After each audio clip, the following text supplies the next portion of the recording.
Hello everybody, these series of tutorials will demonstrate how to get started with Selenium and using the Python programming language to enhance its capabilities.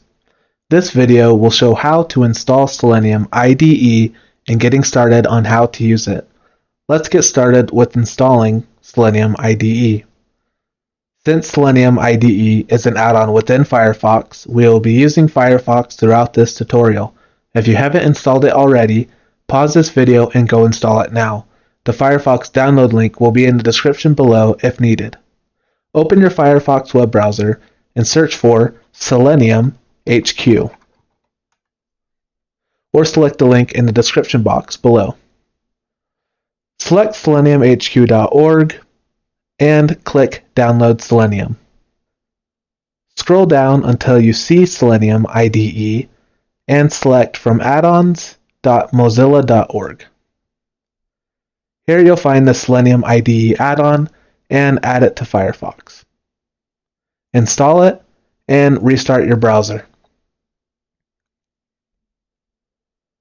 Open up your Firefox menu and you should see Selenium IDE. If you don't see it here in the menu, select Customize towards the bottom. It should be here within your additional tools and features. You should just be able to drag and drop it over here into your menu for easier access. Exit Customize when you're finished. Open up the menu and select Selenium IDE. After selecting it, from the Firefox menu, our GUI will appear and allow us to start recording our first test case. This is the record button. When toggled, Selenium will start to record our steps. Our steps will be recorded to this table. The table shows our command, our target, and our value. Let's see how all that works by starting our first test case. Make sure that your record button is selected. Type in google.com in your URL. And let's search for Selenium HQ. And hit enter. Okay, so notice what just happened. We typed Selenium HQ into the search bar and selected enter. Selenium IDE then recorded that step and added it to our table.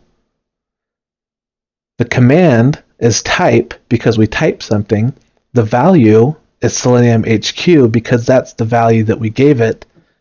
And the target was targeted by the ID. So what does that mean?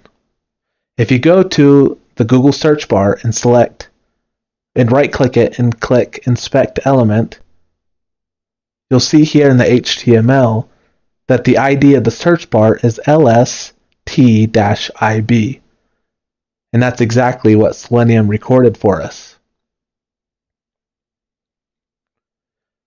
If we click the green arrow here at the top, it will play our test case.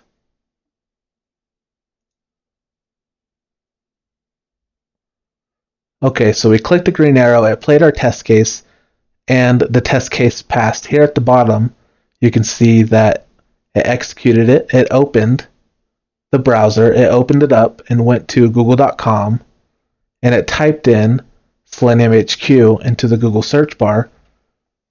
And since that happened without any failures, it shows us that our test case has passed. You can add multiple test cases by right-clicking on the left side here and clicking New Test Case. And with the new test cases, you can click this green arrow and play an entire test suite. And what that does is it plays all three of these simultaneously. So this has been a very basic tutorial on how to get started using Selenium IDE. Selenium can be used in many different ways. In the next tutorial, I will demonstrate how to install Python 2.7 and getting started using Selenium WebDriver. Thanks for tuning in.